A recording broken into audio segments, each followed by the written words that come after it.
All right, everybody. Welcome to the Houston Ensemble podcast, episode 15, I believe, I hope. We've got a wonderful set of guests with us today. We've got the amazing Femme and Thomas, some of my great friends who are near and dear to my heart. They're back in Houston from Tulum, Mexico. We're going to get into all that, why they don't look Mexican. I know that. And they're going to talk to us about that. But they're in town real briefly, and I got to see them. We got to exchange some greetings, some emotions, all this kind of stuff, some gear, which I'm very appreciative of. But thanks for coming on the show. Thanks for coming to the house. Thanks for having us. Yeah, thanks for having us, man. Good to see you again. Thank you. Why don't you guys, just for everybody who has no idea who you are, talk to us about who you are, why you're alive, and what you're doing. Why we are alive. Man, that's deep. Now, we are Thomas and Femme from Amsterdam. Currently, we live in Tulum, and we've been living there for a year and 2 months now. We created Liefs, which is a conscious comfort food concept. It's a vegan van, and it is sort of connected to a ranch that's on the other side of town where we live. This ranch we are developing. We're growing the food there, which we sell at our vans, which is at a nice venue in Tulum on the only road to the beach. Open daily from 8 a.m. to 11 p.m. And you're more than welcome to come if you ever... Oh, yeah, and we're going to post in the description of the video, we're going to post, the information for the restaurant. Nice. I think why we are in Houston now. We used to live in Houston. Yeah, I was about to get... We moved from Amsterdam to Houston 6.5 years ago. Yeah, something like that. We lived in Houston for 4 years before moving to Tulum. Because I used to work in the big bad fossil fuel industry. Well, actually, it was offshore energy, because we were a part of a startup that had a high-tech solution to transfer people safely at sea from moving objects, ships, to fixed objects or other ships. So our clients were partly offshore wind, but also offshore oil and gas. And obviously, Houston is mostly just oil and gas and no wind. So that's why there are so many expats here. Yeah, that's why there are so many expats here for this industry. But working in that industry, we were already I think relatively environmentally conscious and increasingly environmentally conscious. We were already vegan for a couple of years, and everybody always laughed about it when we moved to Houston. They're like, vegan in Houston? Whoa. Right. But actually kind of only strengthened our that way of life. And there's a big scene if you just discover it. Yeah. Plus, veganism is growing here just like in every other city. Yeah. So rapidly. It actually was good that you got here before. It was like, now it's like everyone's a vegan, Yeah. So. Well, the good news about Houston is that compared to a lot of other cities, I think that we've got way more options, actually. Yeah. I think Houston is a restaurant city. Yeah, it's a restaurant city. I mean, I was in Sedona, Arizona last week, and I was like, dang, there's not really a vegan or vegetarian-ish restaurant. Most restaurants had an option, but I'm like... Fries. It wasn't... some were good. Some actually had... There was one restaurant that had a complete extra vegan menu, which was insane. I had some pizza. That was really good.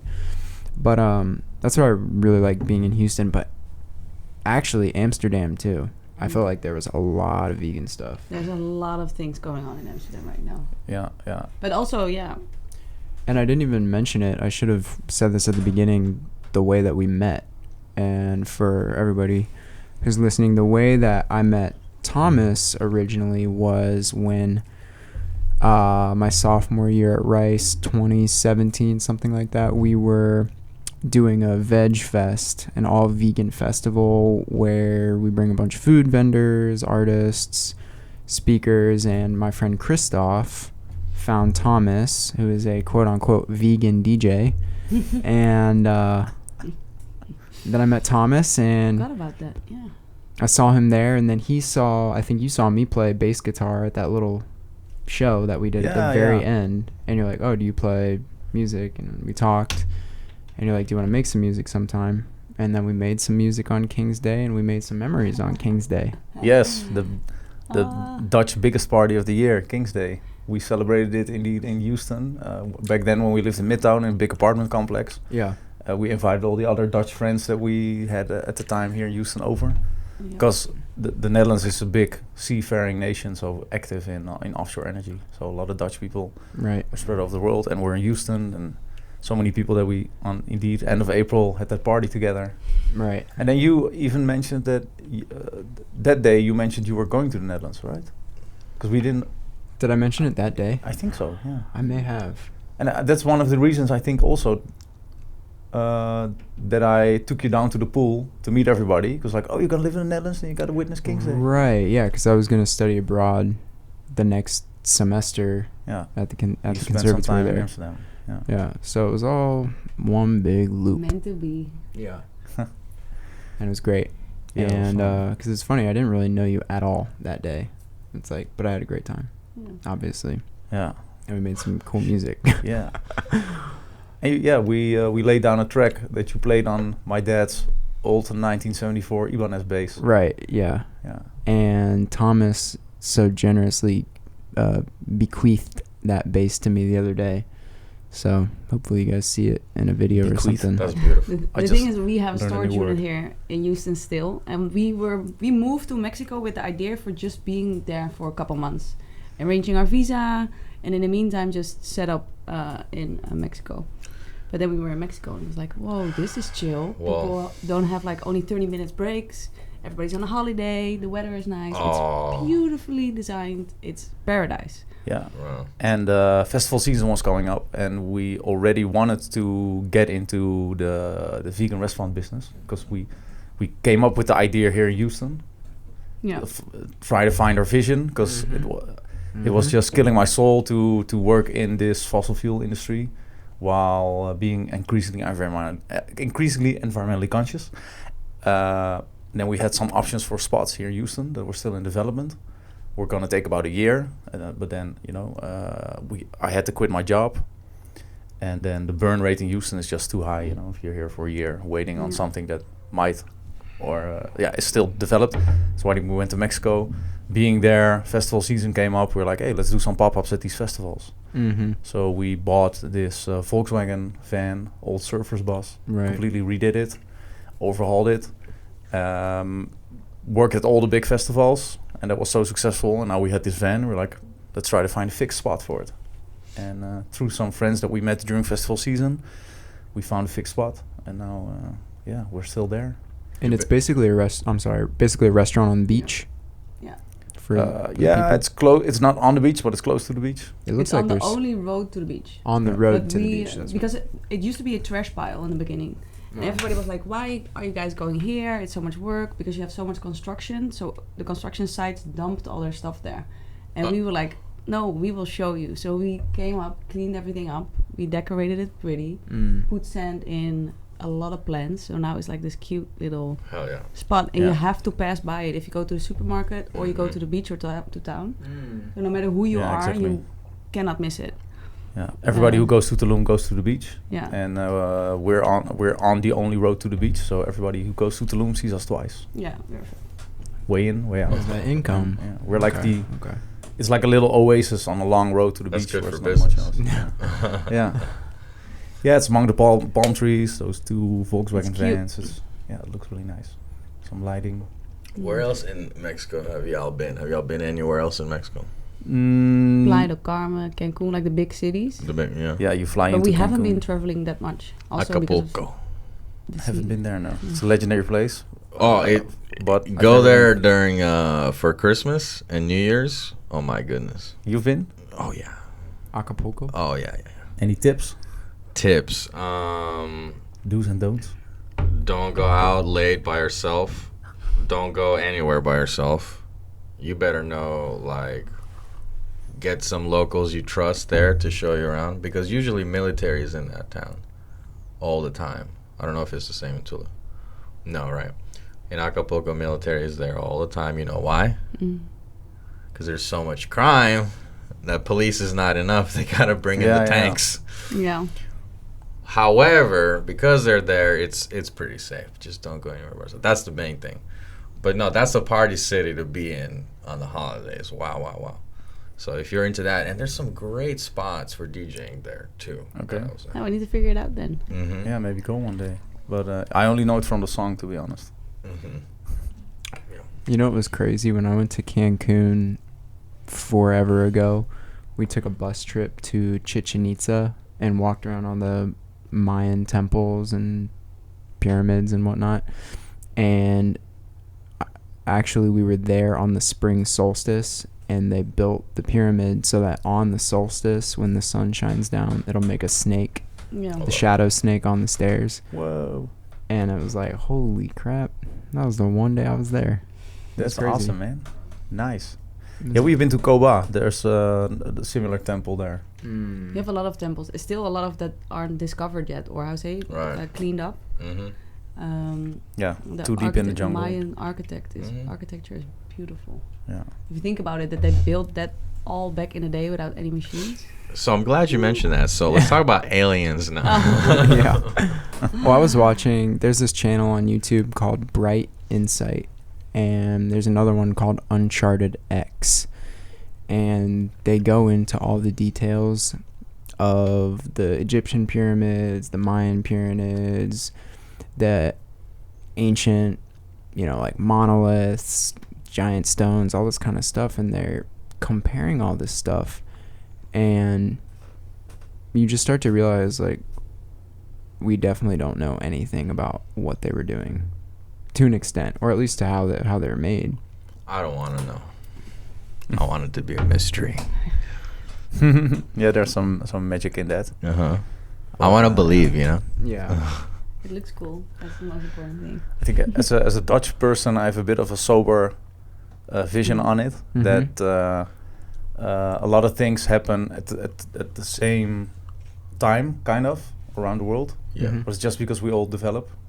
As humans, the same way. Just like the book printing was discovered, they say, at multiple locations at around the same time. You're right, Thomas. And just like the fact that there's people that are putting a lot of thought and conspiracies to pyramids in Egypt and similar buildings in the jungle in Latin America. But on the other hand, but pyramids though. Yeah, there's I wouldn't call it even conspiracy. It was just say methods of building that we have no idea what they were, or technologies that we're unaware of, and the fact that there are no hieroglyphs in the pyramids, and that there are no mention of the pyramids in the hieroglyphs, any hieroglyph in Egypt. There's no mention of a pyramid. They always say the pyramids are tombs. That's completely not true. There are no bodies in the pyramids. There's not even tombs. No, there might be one tomb. Not even tombs. Like, they'll have stone. All those things. I always thought all those things were tombs. No, they're not. They're not. They're energy channeling gateways. And another thing that was debunked about at this point, like 50 years ago or more, by archaeologists, was the theory that Semite slaves were responsible for the labor on the pyramids. Right, the old story of Moses, blah, blah, blah. They discovered that was not true. Not only was that not true, but it was actually mostly Egyptian civilians that worked on the pyramids. And on top of that, these employees were highly revered by the society because they were championed as architects of the civilization. And they're just colossal tombs, ceremonious tombs for all the people that died working. So it's just crazy. We don't know anything about it. And I brought this up. I don't know if you guys have ever heard of this book called The Law of One, but I keep bringing it up pretty much every episode of this podcast. And in The Law of One, they say that there's this entity talking to these people, and it's a channeled entity through a different dimension. And they say that the pyramids were actually built by the Egyptians. They were so connected to the earth, and their consciousness was I don't, like in a proverbial sense, so much less dull than ours, where it's all like there's all this fluoride and it's all calcified and all this stuff, so we can't do anything cool. They harness the energy of the rocks with their mind and the earth, and were able to build the pyramids via their mind. Man, you're gonna love Tulum. Yeah. We almost every day we have people on our terrace with theories like this. Yeah. So. We're going. That's it. I was saying that we should do a music festival, a vegan music festival, We're doing it. and the Houston Ensemble will come down to Tulum. Manifest. We don't. Well, you said it out loud, Yeah. so it's gonna happen. Exactly.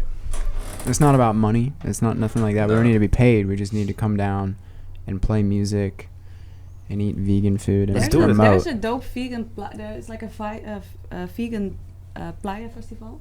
Like Playa del Carmen is like the bigger city close to Tulum. A vegan playa? Yeah, and it's in Playa del Carmen, and it's called the Vegan Playa Festival. Hey, Okay. vegan playa. And we've been there the first time, the first edition and the second edition, and it's like poppin'.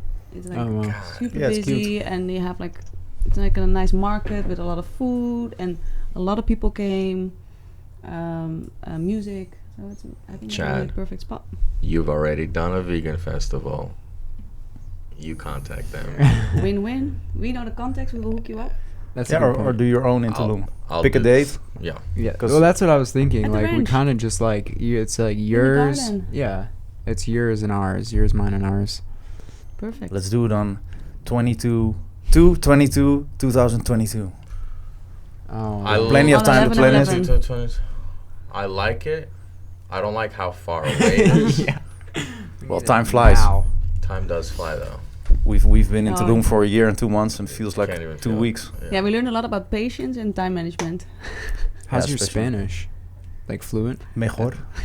Really? Duolingo helped a little bit. Yeah. Is it really? Yeah. I'm What? sh- I feel like you guys are probably He like speaks it speaking very well. perfectly. I understand it, but I don't. How you say it? I can't talk back yet. Okay. That well, but I just throw words in there, and then They they get understand what I'm trying to say, but it's Yeah. not a full sentence. Yeah, it really helps if people want to understand you. Yeah. We now have an awesome team at Liefs with people that want to understand us and understand each other, and then with And body they wanna language and learn everything. English as well. Yeah.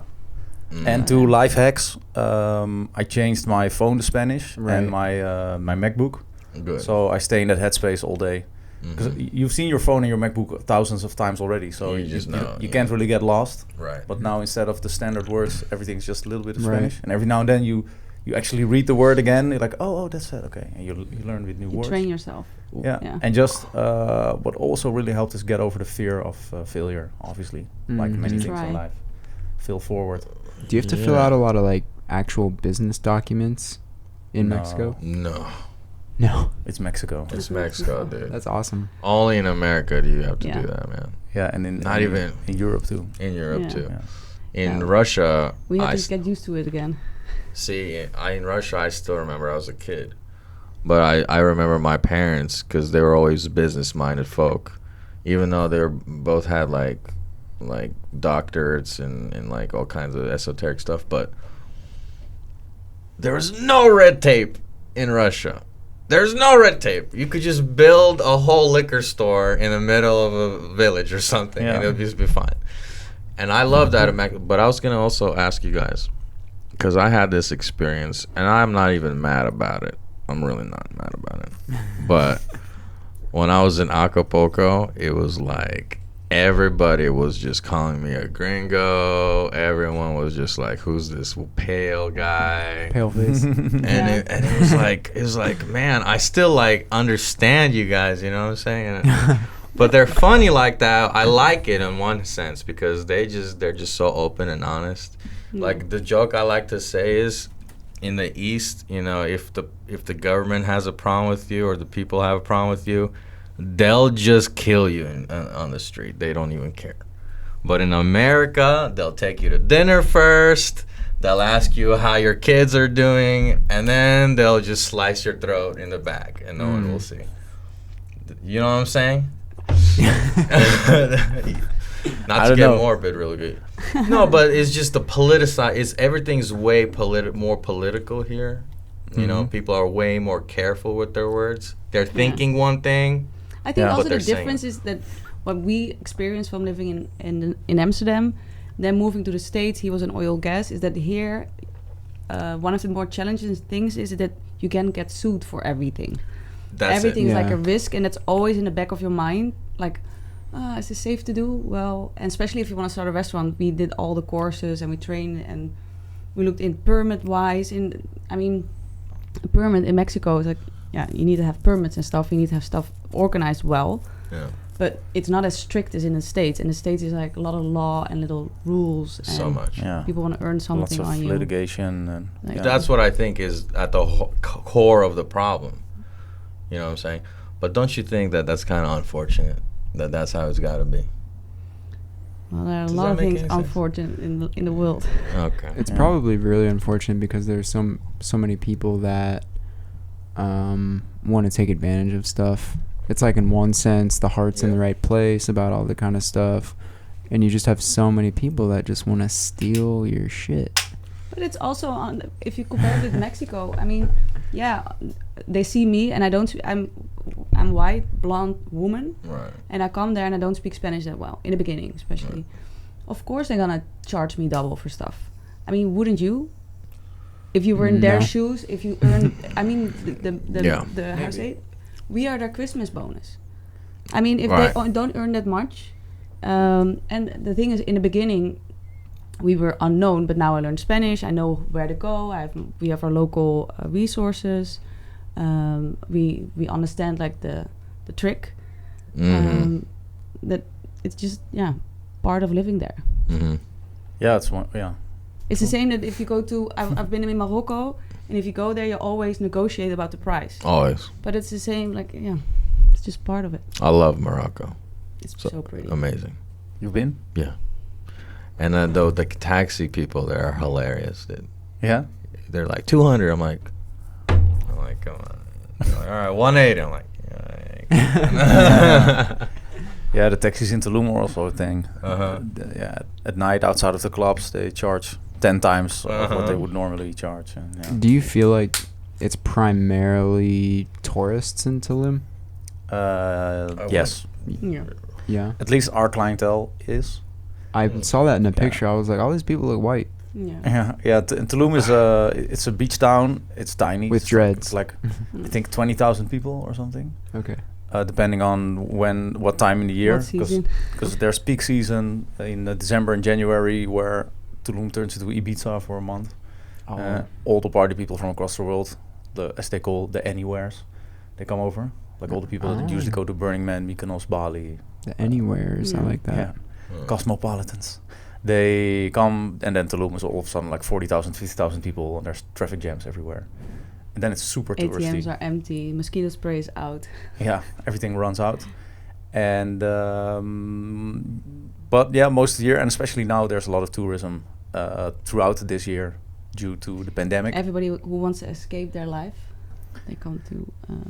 Because we obviously had that first sort of lockdown worldwide, kind of, where everybody was home and like, what's happening to the world? What's happening to my life? Right. And now there's sort of the second wave or whatever, or just down the line a little bit more, and people are like, okay, I'm gonna do something new, or I'm gonna not work from home, I'm gonna work remotely. So a lot of people every day on our terrace, we have people that have a job in the US but live in Tulum for 2 to 3 months. Yeah. They just call in to their Zoom every day. Yeah. Like every day a little bit more tan. Now, like the new gold is like the good internet working, like workspaces are popping up because it's like everybody comes there to work abroad right now. Yeah, and they're all a lot of them are also on crossroads. Like, I want to get out of corporate red race, and this is the moment to change my life. Yeah. And the good thing also is about Tulum, like everything is outdoors. So even our terrace, we have like 10 tables, but it's all spread out. So it's like chill and safe to just go out still. What's the craziest, since your year and 2 months of being there, what's one of the craziest stories that you have, or craziest happenings or something? Top 3. Oh, they have some good ones. Let's go. Yeah, top 3. I spent, let's say, number 3 is the mechanic in the very beginning that really tried to screw us for all the money we had when buying those vans. Whoa. He got held hostage at one point. Yeah, because I made the mistake to have him fix the thing in his own village, which was 100 kilometers from Tulum. Because he said like, yeah, I have a garage there and my whole team is there and I can work on it every day, blah blah. And I was like, okay, you know. He came off as trustworthy. So right. like, you live and you learn, you know. Yeah. And then obviously, you know, it's really hard because you ask him for pictures every day and he's like, yeah, mañana, which we learned is a real thing there. Which it doesn't mean tomorrow, it just means not today. That sounds like inshallah in the Middle East, where they say inshallah in God's time. Which means, you're not getting that. I see a similarity there. Ready. Yeah. Inshallah. I love that. Yeah. I'm curious, what else are you going to tell? That was interesting, especially with festival season coming up and the time pressure, and the guy was really playing those cards well. We literally had to I love how good they are with that. We had like our first gig at New Year's Eve, and then like the 30th, the truck arrived. But it still was not finished, so we skipped the night to fix everything, build everything, but we also needed to cook everything. With a towing truck. Holy shit. And then the festival season of 14 days started, so we were at like after already no sleep.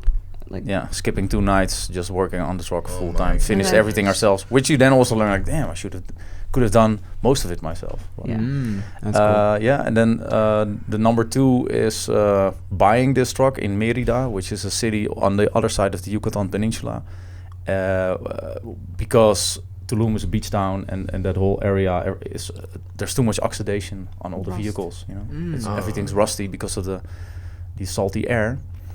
Buying that truck, and I hope my mother is not listening to this podcast at some point, but we made the rookie mistake of buying a 1974 truck and driving it at night in Mexico from Mérida to Tulum. The jungle. Oh my god. Jungle high. And obviously it started raining super hard. You guys are killing me with these stories. The truck. Wait till you see the videos. The truck broke down within the hour, and we were on a jungle road that we've never been before. No lights. And no light, whatever. And the pouring tropical rain. So obviously y'all stopped. Yeah. The car stopped. You had to stop. We had to stop, but that mechanic and another guy that were with us that day, who took us on the way there. Those were some of the first guys we met in Mexico through mutual friends who have property there, and we thought they already left. Yeah, but they passed us by because they bought the trailer, because we have like a van and a trailer, similar models, old retro Volkswagen. They were driving the trailer. They were driving the trailer with their pickup, so they came by when we broke down. Wow. And that was like, and that mechanic then fixed the truck on the road in the pouring rain, which they're like elves. Yeah, and that really made me believe in him. Like, oh, this guy saved our life, sort of. Oh, that's how he got you. But that's how he wheeled him in. But he literally helped us, though. Yeah, man. There was literally no other way. Yeah, so every 50 meters. He had you. He had to pour something in. Yeah. Wow. And then number 1 was recent, where our visa expired in Mexico because of the pandemic. You know, all the airlines canceled their tickets. Yep. And we were planning on leaving Tulum in April to go to Europe, because you got to leave every 6 months because of visa. Expired. We tried to extend it, but I lost that little paper that you get separately at the airport that you have to keep until you leave Mexico. God. Yeah. So, we went to extend it in Playa del Carmen, the bigger city north of Tulum, but the clerk said, oh, you lost it? Okay, you're not getting an extension, Thomas, but you are, because you still have the paper. But it's no problem because you guys are married, so just, because you're together, it's fine. Just pay the fine at the airport when you leave the country on your own terms. Okay, fine. So we just went on with our working, busy life. And then one day we left the beach, and there was a roadblock, multi-layered, to prevent corruption. And they stopped us, and I was like, oh shit, my shit's not completely in order. So they asked for passport, blah, blah, and we tried to talk it off a little bit, but she was like, okay, you leave the car. She called another guy. The guy said, okay, you wait here. Walk with me. And he took me to a van, and like put me in the van with bars on it. Oh my God. A prison van. I was like, oh shit, this is not looking good. Then they filled up the van with other people. All kind of, people with startups, Europeans, lots of Argentinians, because there's lots of Argentinians in Tulum. Oh, wow. because Argentina is doing really bad economically. Mexico is doing well, so everybody comes there to work in the service industry. And we all thought it was a joke back then, like you can bribe some people. So I drove behind him, was waiting with beers, like, we need to just pay somebody and then he will be out for. Yeah, because when the van was filled, they took us to Playa del Carmen. And Femme followed the truck like, okay, now there's probably gonna be a fine or whatever, something in that office, and then he'll be out. So she texted me like, hey, waiting outside with 2 beers. My sweet inmate, haha. That's awesome. And then all I could send back was like, yeah, I'm gonna hand in my phone now, they're taking us to Cancun. Oh, and fuck. At that point, I already had to hand in my shoes. and all my other belongings, wedding ring. And I was like, yeah, you're going for Tulum, to Cancun for a period of maximum 15 days. Working days. So that's excluding the weekends. And you're going to be there. But why, what, how? Yeah, because we have to figure it out, why you were still here and if you were trying to leave the country or not. And this was on a Friday. So it was on a Friday afternoon. We went there, they took us in, they had all these interviews and a medical check, etc.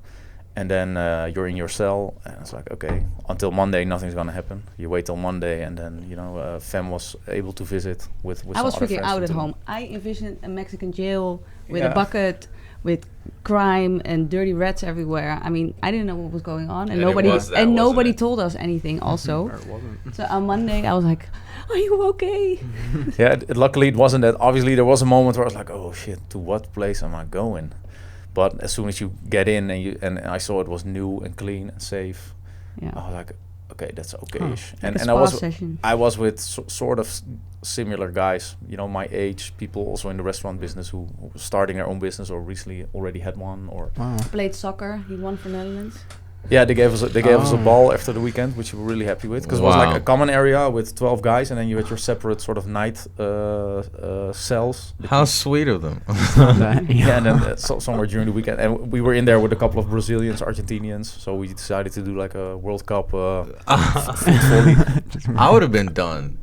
I'll be honest with you. I would have been done after that night. I'd been like, I'm out of here. Yeah, but there was no option. No, that was not an option.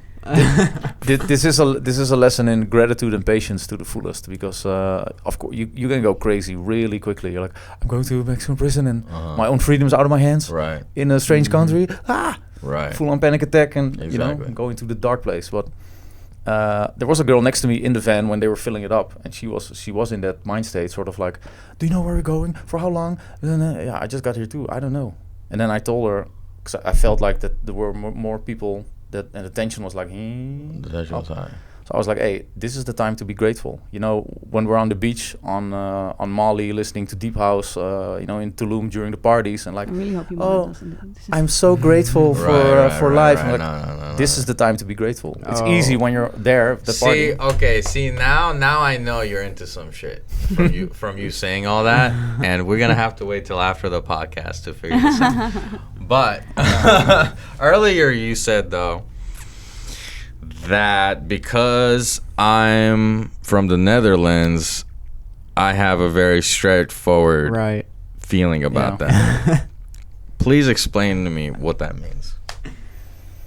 I was going to comment on that earlier. Approximately 11 minutes ago. Yeah. But that had to do with the pyramids, right? Yeah. You have a... I mean, down to earth. When we're talking about these things with the pyramids, sober. You have because you're from the Netherlands, you have a sober opinion. Yeah, the thing that comes to mind now is I don't wanna contest any new pyramid histories that I didn't grow up on or whatever, but more like I'm thinking of Tulum, for instance, where a lot of spiritual people go, and with all due respect, I'm not really into horoscopes and stuff like that, but a lot of people there are, and I feel sober in that sense. When they come to the terrace, and it's a fun way for me, to have a conversation. When it's like, hey, what's your star sign and your moon sign and all that stuff.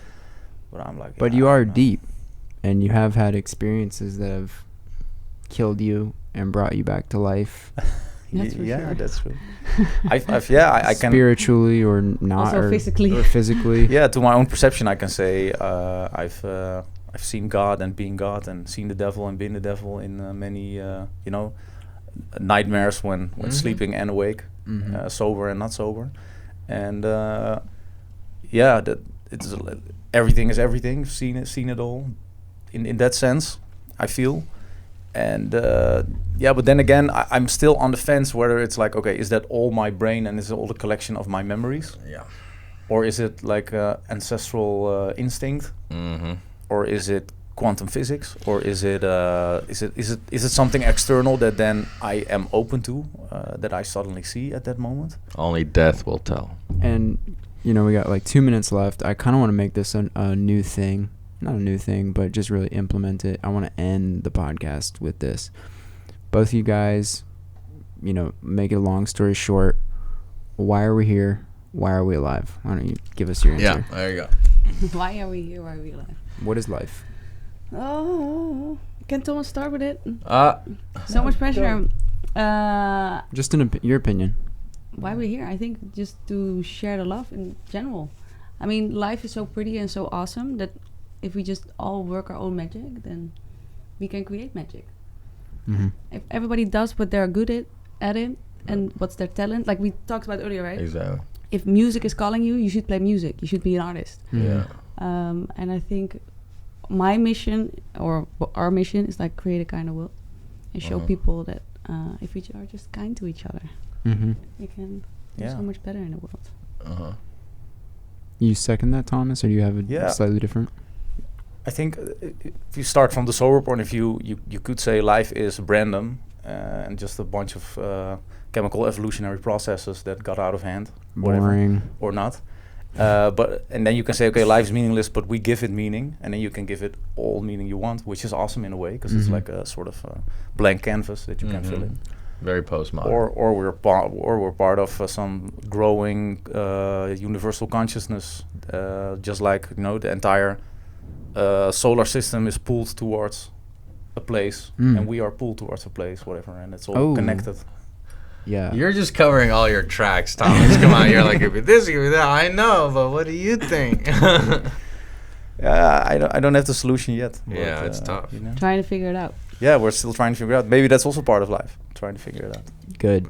But indeed, I feel that we are now, Yeah. Femme and I are here to create a kind of world one meal at a time with Liefs. We've never been, I think, so sure of something that this is what we should do in life. Yeah, yeah. And it's working. Yeah. Well, we're working hard for it as well. That's awesome. Yeah. Well, that makes me want to cry right now. Yeah, me too, honestly. But that's a perfect way to end. We got Thomas and Femme. We got Femme and Thomas on the Houston Ensemble podcast, episode 15. This is a Check good one. them out. Yeah, this is a great one. It's Still like a 2020. bullet to the head, basically. And Liefs. Yeah, all come by at Liefs in Tulum. Liefs. Because what does it mean? I was actually just about to talk about this, but then I was like, maybe not. Yeah. Liefs is the Dutch word for love, or like liefde, which is like my love. But then also it's vegan, leaves, greens, all that kind of stuff. It's a wing. Perfect. Perfect. When you have a perfect name, it's too everything much. lines up. You know what I'm saying? Exactly. That's how it felt when we figured it out. Yeah, there's that period where everything is diffuse and open. You're like, okay, what do I do with this feeling? What is most important to me? Okay, animal welfare. How to improve that? Food, because that's the biggest contributor to animal misery. Okay, how then?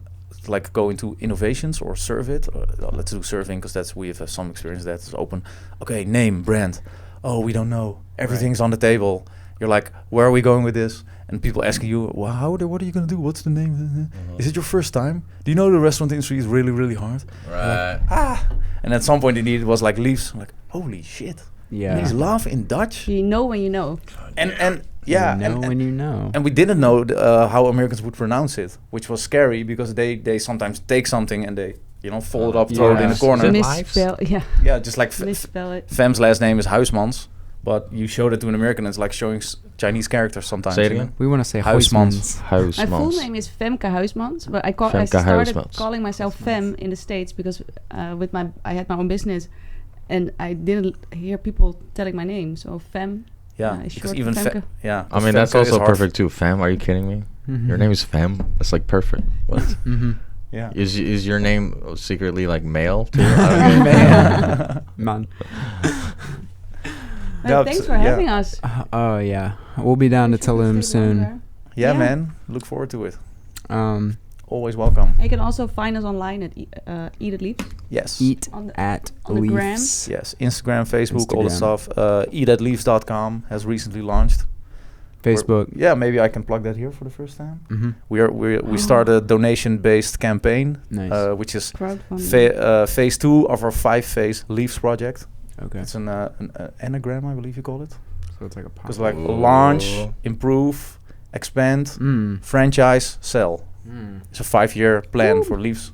I love it. We're now in phase 2 because the launch was last year, and we're gonna improve the farm to facilitate this food truck fully, and then hopefully 2 others in the next 2 years. And then we can franchise, sell, and expand. You gotta spread the Leafs worldwide. Oh, hell yeah. See, they're thinking big, Chad. That's what we gotta start doing. They're thinking big. Man, it's necessary. Yeah. Okay, excellent. We'll put all of that information there. Houston Ensemble number 15. Follow us on all social medias at Houston Ensemble. Make sure you look at what our tour schedule is. We got a bunch of stuff coming up with. They're coming to Tulum. We're coming to Tulum, first of all. Mexican tour. And we're doing a Mexican tour. It's been decided. But tomorrow we're on KHOU 11 Morning News Houston. With Houston, and that's going to be with Vincent Powell and the Houston Ensemble. So we'll see you guys there. And with that being said, we're out on 3. 1, Drop the mic. 2.